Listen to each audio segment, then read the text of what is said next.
Bonjour à tous. Le Moyen-Âge est sans doute la période de l'histoire qui traîne le plus de clichés. Même si la plupart de ces clichés sont apparus au XIXe siècle, ils ont été assez largement diffusés par les différentes œuvres culturelles des XXe et XXIe siècles, que ce soit par la littérature, le cinéma, les séries, les jeux vidéo, les jeux de société, etc., etc. Aujourd'hui, j'aimerais donc revenir sur 5 idées reçues sur le Moyen-Âge.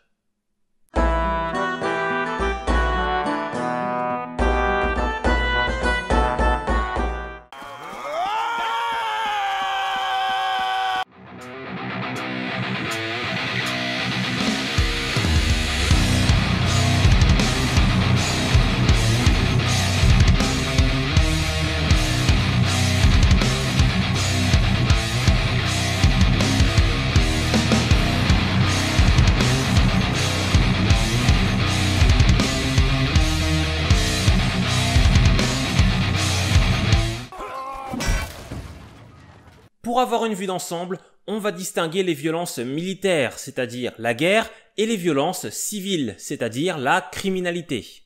Comme pour la plupart des idées reçues sur le Moyen-Âge, les clichés d'un Moyen-Âge hyper violent viennent du XIXe siècle. Le Moyen-Âge y est redécouvert par le romantisme ou les romans de Walter Scott, et on y associe tout un imaginaire plus ou moins fantaisiste. Ces codes seront ensuite repris au XXe siècle dans un registre qu'on appelle l'heroic fantasy. Mais qu'en est-il vraiment? Déjà, le Moyen-Âge, ça dure 1000 ans, et en général, les gens ont l'image de la guerre de 100 ans comme représentation globale du Moyen-Âge. Mais en fait, pas du tout. Comme je l'ai dit dans ma précédente vidéo sur les chevaliers, au Moyen-Âge, les batailles rangées sont très rares. Au XIIe siècle, certains chevaliers n'ont d'ailleurs connu aucune bataille. En plus des quelques batailles rangées, il y avait quand même des sièges. Mais le cinéma nous montre souvent l'assaut d'une ville comme l'élément décisif d'un siège. Là encore, c'est assez faux. Prenons un exemple. Entre 1410 et 1435, environ 90 cités françaises ont été assiégées, mais seule une dizaine ont été prises d'assaut. La plupart du temps, un siège se termine par la reddition de la ville quand elle juge sa situation désespérée, ou par le départ des assiégeants quand il manque de vivres et de ravitaillement. Les assauts sont assez rares. Mais quand guerre il y a, comme à la plupart des époques, la guerre touche avant tout les civils.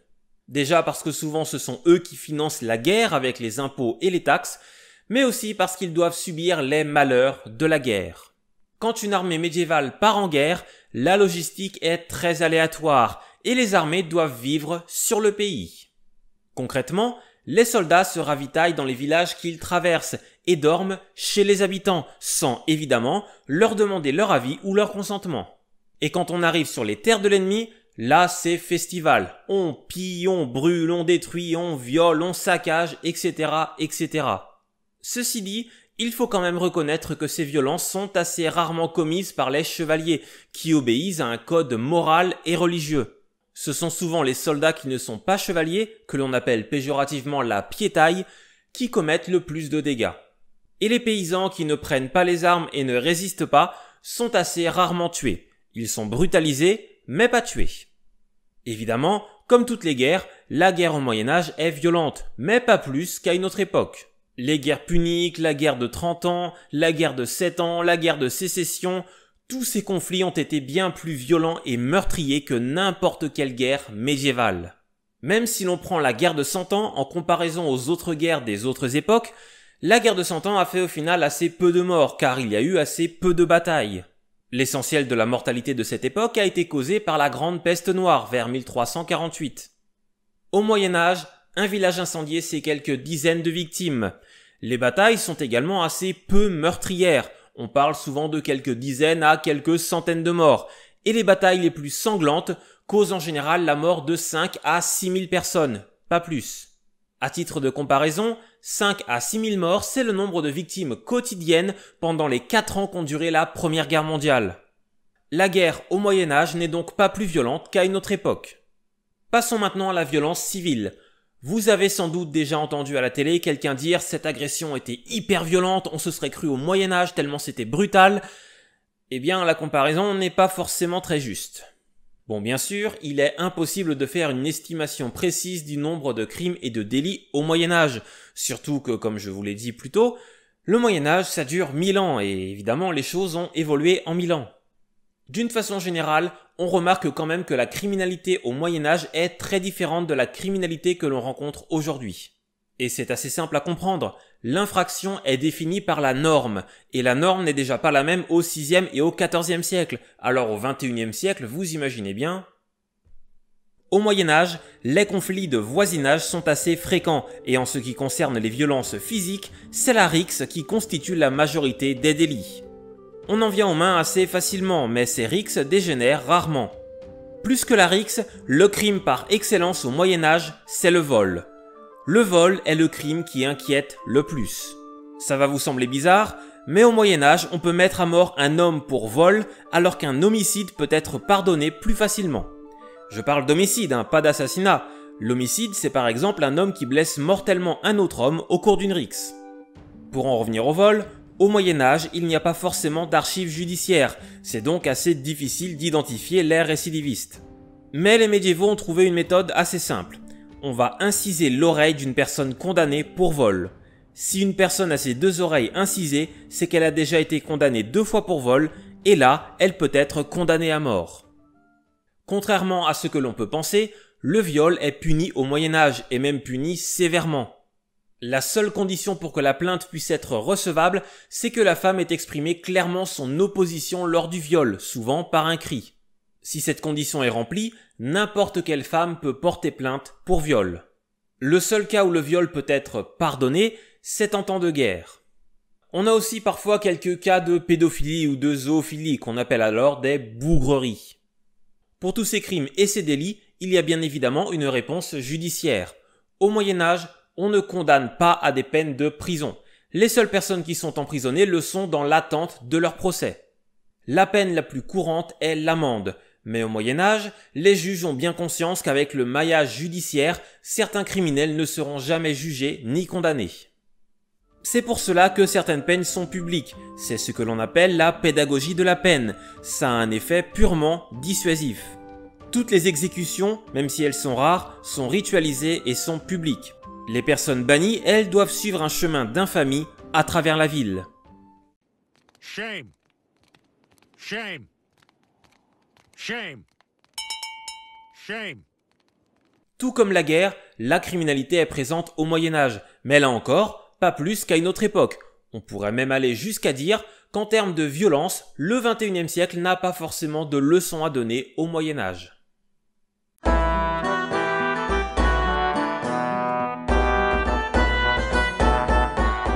Monseigneur, je me suis épris de votre fille et je viens vous demander sa main. Soit, valeureux chevalier. Mais j'ai un droit de cuissage sur mes terres. Le droit de cuissage, ça fait partie de ces clichés dont on se dit « c'est bizarre, mais bon, pour le Moyen-Âge, c'est possible que ça ait existé ». Le droit de cuissage, qu'est-ce que c'est ? Eh bien, ce serait un droit coutumier pour le seigneur, qui lui permettrait d'avoir des rapports sexuels avec l'épouse d'un de ses vassals ou de ses serfs, et ce, avant la nuit de noces. Soyons clairs, le droit de cuissage n'a jamais existé. Mais ce mythe n'est pas apparu par hasard. Dès la fin du Moyen-Âge et à l'époque moderne, le droit de cuissage est inventé dans le cadre d'une lutte juridique. Pendant plusieurs siècles à partir de la fin du Moyen-Âge, on a une lutte entre d'un côté un État centralisateur et de l'autre côté des seigneurs qui veulent conserver leurs droits coutumiers. Dans ce contexte, certains juristes royaux ont inventé le droit de cuissage pour discréditer le droit coutumier des seigneurs. En mode, regardez les seigneurs ce qu'ils font avec leurs droits coutumiers, c'est n'importe quoi, laissez-nous gérer, nous on fait mieux. Ce droit de cuissage a ensuite été repris par les républicains pour discréditer le système féodal et d'une façon générale l'Ancien Régime. Et enfin, ce mythe va ressurgir dans la seconde moitié du XIXe siècle dans le cadre d'une lutte entre l'État et l'Église. C'est un livre de Jules Delpit publié en 1857 qui va relancer le débat dans un contexte de conquête des esprits entre clercs et laïcs. Dans son livre, Delpit avance 72 preuves de l'existence d'une coutume du droit de culage. Sur ces 72 occurrences, seules 3 ou 4 font effectivement référence à un droit de culage, mais à chaque fois dans le contexte d'une lutte de pouvoir forte entre des clercs et des laïcs. Il y a clairement une surenchère assez forte pour discréditer son opposant.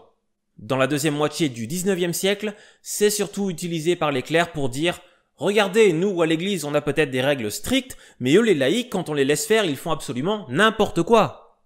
En résumé, le droit de cuissage n'a jamais existé et a surtout été utilisé pour discréditer le droit féodal ou les seigneurs féodaux.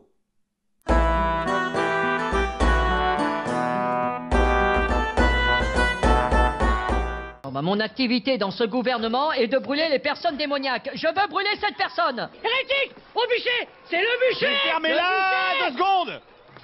On va commencer par définir ce qu'est l'hérésie au Moyen-Âge, car cela n'a pas forcément le même sens qu'aujourd'hui. Pour être considéré comme hérétique, il faut afficher et revendiquer une croyance qui est considérée comme fausse par l'Église. Car on peut se tromper de bonne foi, par ignorance par exemple, et dans ce cas-là, on n'est pas considéré comme hérétique. Il faut vraiment revendiquer une croyance qui est erronée aux yeux de l'Église. Quand on est soupçonné d'hérésie, on reçoit la visite d'un ou plusieurs prêtres qui viennent nous dire « Non, ce que vous pensez est faux, ce n'est pas la doctrine de l'Église ».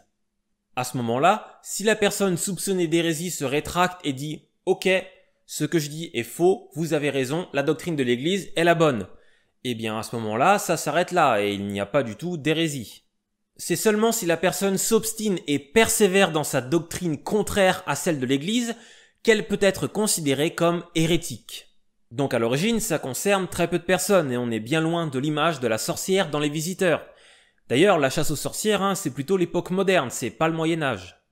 Mais l'Église va quand même commettre quelques abus, et au XIVe siècle, elle n'hésite pas à accuser d'hérésie des personnes qui refusent l'autorité de l'Église ou qui ont des opinions politiques contraires à celles de l'Église.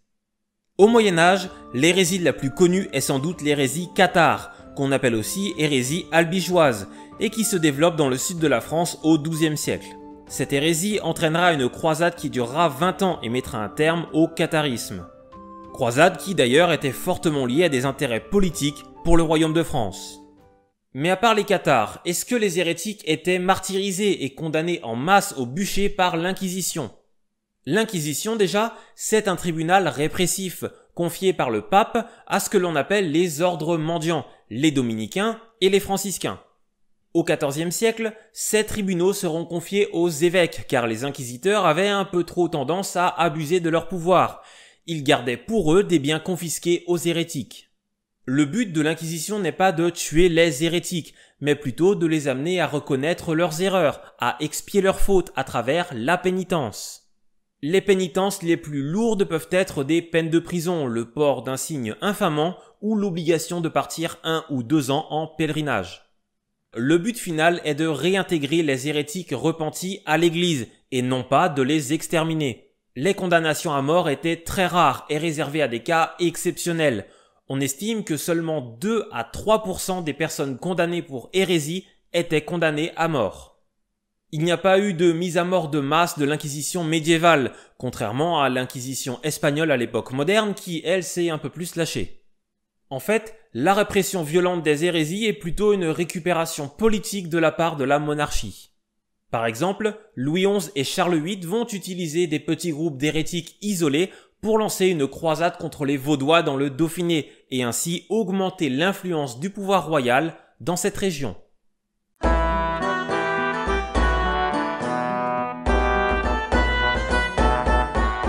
Par contre, on a un petit problème. Quoi donc? Disons que vous avez une certaine tendance à poquer du derche, si vous voyez ce que je veux dire. Pas bien, non? Qu'est-ce que vous voulez vous insinuer, sire? Vous allez venir au château et vous allez faire connaissance avec une pièce dont vous ignorez certainement l'existence et qui s'appelle la salle de bain. Salle de bain. Moi, il faut que j'y aille parce que je peux plus.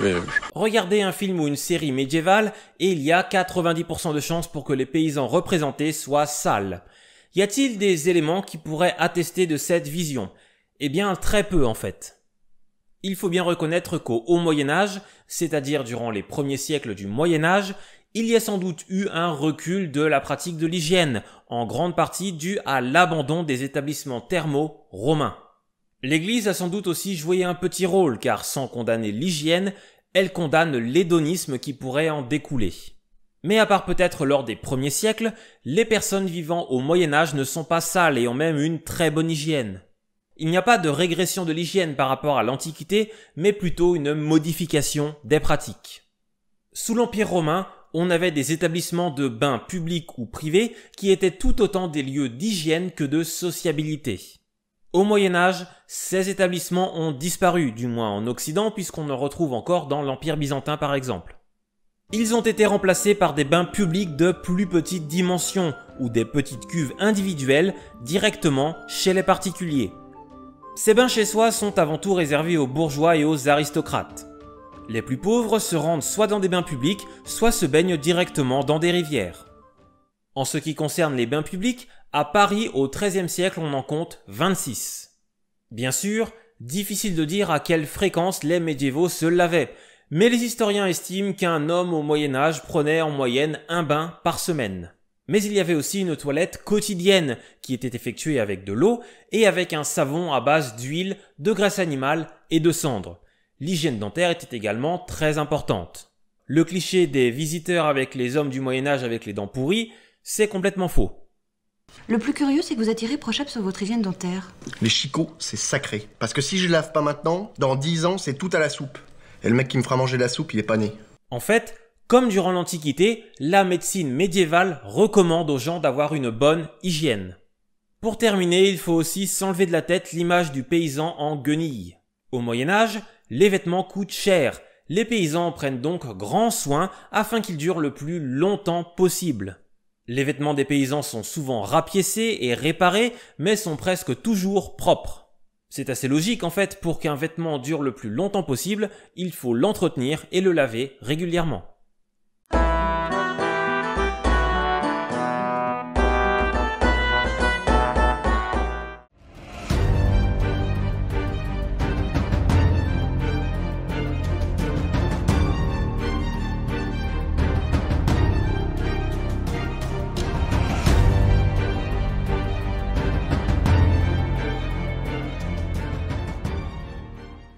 Les idées approximatives voire fausses sur les croisades sont assez nombreuses.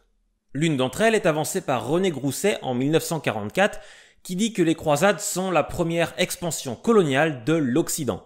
Avait-il raison? Eh bien nous allons voir cela en plusieurs points. D'abord, qu'est-ce qui définit la colonisation?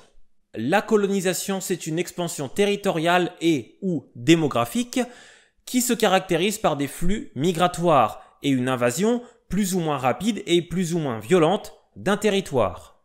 Déjà là, pour les croisades, il n'y a pratiquement pas eu de flux migratoire.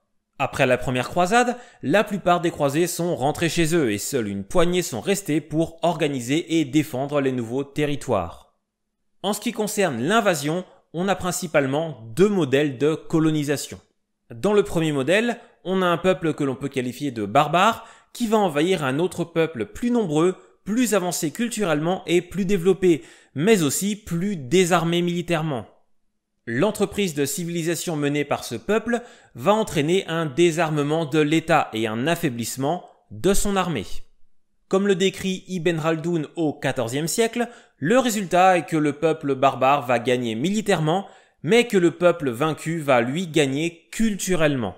Le peuple vainqueur va en effet adopter la culture du peuple vaincu. C'est par exemple ce qu'il s'est passé lorsque les Romains ont conquis la Grèce.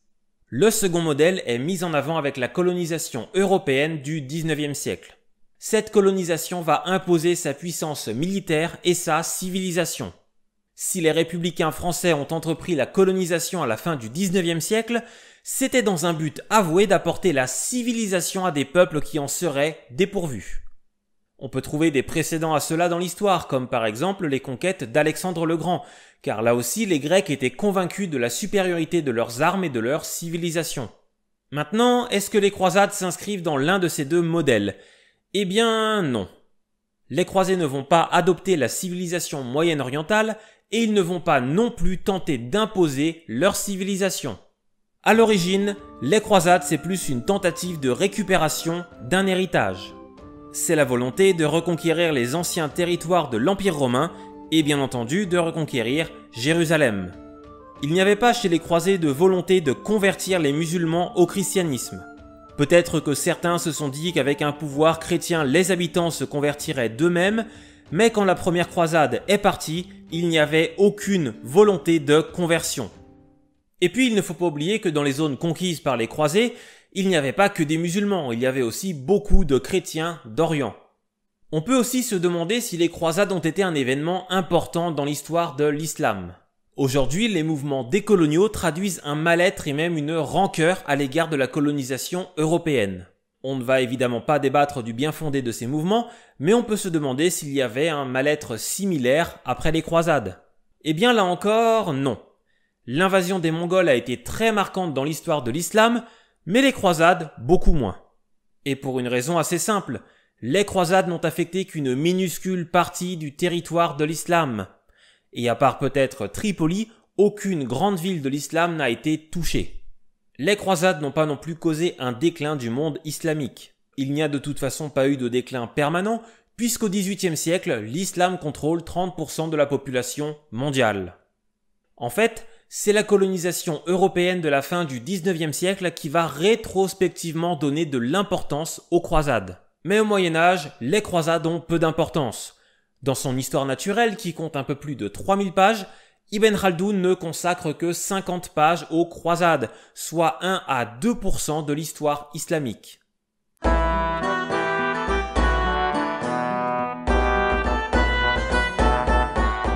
Cette vidéo est maintenant terminée, j'espère qu'elle vous a plu.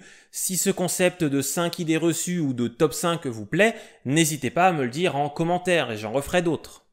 J'aimerais d'ailleurs faire le même style de vidéo sur la Rome antique, donc si vous avez des idées reçues ou des clichés sur la Rome antique, n'hésitez pas non plus à m'en faire part dans les commentaires.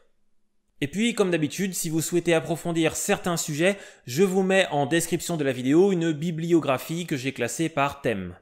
Je vais faire une petite pause estivale pour les vidéos, déjà parce que personne ne regarde YouTube l'été, et puis aussi parce que j'avoue que j'aimerais bien lire autre chose que des livres d'histoire. Et en plus, je n'ai plus aucune vidéo d'écrite. La prochaine vidéo sortira donc début septembre. Bonnes vacances à tous ceux qui ont des vacances. Et puis pour tout le monde, profitez bien de l'été et profitez bien du soleil.